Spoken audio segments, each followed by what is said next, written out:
ये विरोध इस तरीके से है, मार्च में जो रेट 110 रुपये थोड़ा आता था, आज 190, 210, 200 रुपये थोड़ा आ रहा है।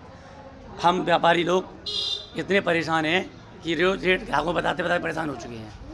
पहले करीब 10 रुपये बढ़े मार्च में, 10 मार्च को, फिर हमने ग्राहक को बढ़ाया, 1 रुपये भी बढ़ चुका है। 15 मार्च को फिर उन्होंने 10 रुपये थोड़ा बढ़ा दिया, फिर हमने ग्राहक को बढ़ाया, 2 रुपये बढ़ गया है। 20 मार्च नहीं उन्होंने 20 रुपये थोड़ा बढ़ा दिया। इस तरीके से 80 रुपये 100 रुपये थोड़े बढ़ा चुके हैं। अब रोज़ ग्राहकों को रेट बताएंगे। जो पहले हम छोटा काम चला रहे हैं, जो हम पहले थोड़ा 10,000 में तोड़े ले आते थे, 100 तोड़े ले आते थे, आज वो 20,000 में ले जाने पड़े। लागत की लागत जानी पड़ी है, प्रॉफिट कम होती जा रही है। अच्छा, 2 दिन की बंदी रखी गई है, तो ये बंदी अब कब तक रहेगी? जी, बंदी तो 2 दिन की रहेगी और माल चूड़ी कारखाने से स्टॉक से 15 से 20 दिन तक कोई खरीदारी नहीं की जाएगी। मेरा ये मनमान है, मैं 5 जून तक कोई खरीदारी नहीं करूँगा। क्या लगता है कि महंगाई की मार अब चूड़ी पर भी पड़ चूड़ी पे सरकार को बदनाम करने का साजिश है और कुछ नहीं है। हम लोगों ने, दुकानदारों ने सब ये इसलिए बंद करे हुए हैं क्योंकि यहाँ पर अनाप शनाप रेटें बढ़ा दी गई हैं स्टॉक वाले द्वारा, स्टॉक द्वारा, इसलिए सब गोदाम बंद है, इसलिए बंद है। कब तक की बंदी की गई है? ये किस तरह का विरोध है? शनिवार इतवार तक की बंदी है, संडे, सोमवार को। सोमवार से। क्या इसके बाद में क्या चूड़ी का जो व्यापार है? अब इसके बाद ऐसा है, हम लोग मतलब ये चाह रहे हैं कि ये सब हमारे जो ये विधायक जी हैं, ये हो रहा है, इस पर ना थोड़ा हस्तक्षेप करें, रेटें वगैरह पर ध्यान दें कम, मतलब जिससे कि ये रेटें बढ़ रही हैं उससे थोड़ा सा हमें इससे सहूलियत मिले, थोड़ा सा इसमें आए, इसमें बीच में। चूड़ी पे अचानक रेटें बढ़ी हैं, क्या ये महंगाई की मार है या कारखानेदारों की मनमानी है? कारखानेदारों की मनमानी है इसमें, मैं कारखानेदार और स्टॉक वालों की मनमानी है, दोनों मिलके ये सब चाह रहे हैं कि मतलब अनाप शनाप शोषण कर रहे हैं दुकानदारों का, जिससे कि आधे से ज़्यादा गोदाम वाले हमारे काम बिल्कुल बंद हो गया है, ठप है बिल्कुल काम। कहीं मानते हैं कि महंगाई का असर इतना चूड़ी पे? महंगाई का नहीं है इतना, जितना महंगाई हर चीज़ों में उससे 4 गुना ज़्यादा गोदाम वालों, वो स्टॉक वालों ने कर रखी है। 10 रुपये बढ़े हुए हैं, 100 रुपये बढ़ा रहे हैं स्टॉक वाले।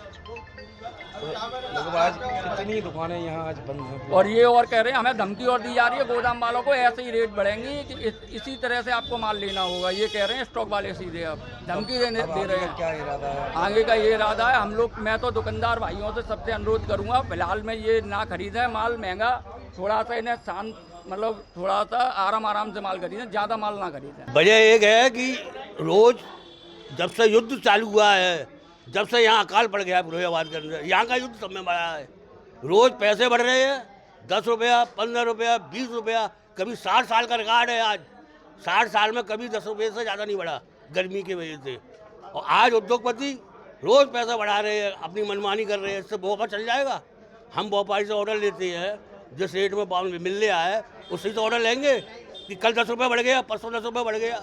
इसी तरह केमिकल पर मार पड़ रही है, इन पर छापे पड़े और इनकी इनकारी होए तो बात सही है, नहीं तो चूड़ी का उद्योग बेकार हो जाएगा। क्या लगता है कि ये महंगाई की मार की वजह से महंगाई हो रही है? नहीं, या फिर कारखानेदारों की मनमानी? ये कारखानों की मनमानी है, इसमें मनीष सिसोदिया का हाथ है, इसमें मनीष सिसोदिया का हाथ है। मनीष सिसोदिया जानता नहीं है कि यहाँ का विधायक है, ये कैसा हो रहा है, यहाँ पे अत्याचार हो रहा है, क्या हो रहा है यहाँ पे चूड़ी का।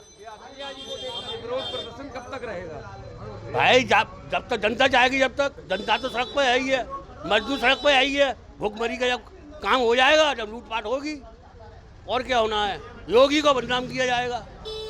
इससे योगी से ये कारखानेदार जो मिलकर है फिरोजाबाद के, वो सरकार को बदनाम करने का काम कर रहे हैं। सरकार को बदनाम करने का काम है ये योगी तक बात पहुँचे तो यहाँ का उद्योग सही होगा, वैसा उद्योग सही नहीं होगा। देखो, ये जो प्रतिष्ठान जो बंद है वो किसी के दबाव में या किसी एसोसिएशन से बंद नहीं है, ये सबने अपनी स्वेच्छा से बंद किया है। और सिर्फ बात इतनी है कि जो नाजायज़ बढ़ोतरी हो रही है, जो बढ़ोतरी जायज़ है वो आप करिए, उसके लिए सब दुकानदार तैयार है, प्रशासन का, कारखानेदार का, सबका सहयोग करने तैयार है। लेकिन ये नहीं कि अगर गैस के बिल 25 पैसे महंगे आए, आप 10 रुपये बढ़ा रहे हैं, बढ़ने चाहिए 3 रुपये, वहाँ आप 10 रुपये बढ़ा रहे हैं। आप बता रहे हैं हमारे यहाँ जुड़ैया की परेशानी है, आप गोदाम वालों से बोल रहे हैं कि जुड़ैया ने 4500 रुपये की रेट कर दी है, आप उसको दे रहे हैं 3800 रुपये, गोदाम वालों से आप 4500 रुपये के हिसाब से ले रहे हैं। तो ये नाजायज़ चीज़ है, उसके चक्कर में हमने स्वेच्छा से बंद किया है। ये किसी एसोसिएशन, किसी बार काउंसिलिंग, किसी की तरफ से नहीं है, सब गोदाम वालों ने अपने आप अपनी स्वेच्छा से गोदाम बंद किए हैं। और जब तक हमारा कोई समाधान प्रशासन निकाले या कारखानेदार बैठ के निकाले, जब तक कि ये बंदी है 2 दिन की ये स्वैच्छिक बंदी है सभी गोदाम वालों की तरफ से। तो कहीं ना कहीं लगता है कि जो महंगाई की मार है वो अब चूड़ी पे भी पड़ती थी। नहीं देखो, महंगाई की जो मार है वो इतनी मार नहीं है, जितने रेट बढ़े हैं उतनी महंगाई नहीं है, ना गैस की वजह से, ना कांच की वजह से, ना चूड़ी की वजह से, ना जुड़ैयों की वजह से, और ना ही सिरमिक की वजह से। सिरमिक कारखानेदारों की जो मनमानी है वो यहाँ देखने को। अब देखो यही संशय है, गोदाम वाला यही नहीं समझ पा रहा है, स्टॉक वाला बताता है ये कारखानेदार ने बढ़ाए हैं, और हमको लगता है ये स्टॉक वाले, क्योंकि हम लोग गोदाम वाले जो है वो डायरेक्ट कारखाने से नहीं जुड़े हैं। सफ़ेद चूड़ी वाला डायरेक्ट कारखाने से नहीं जुड़ा है, इसलिए हम कारखानेदार के ऊपर हम कोई ब्लेम कर नहीं सकते।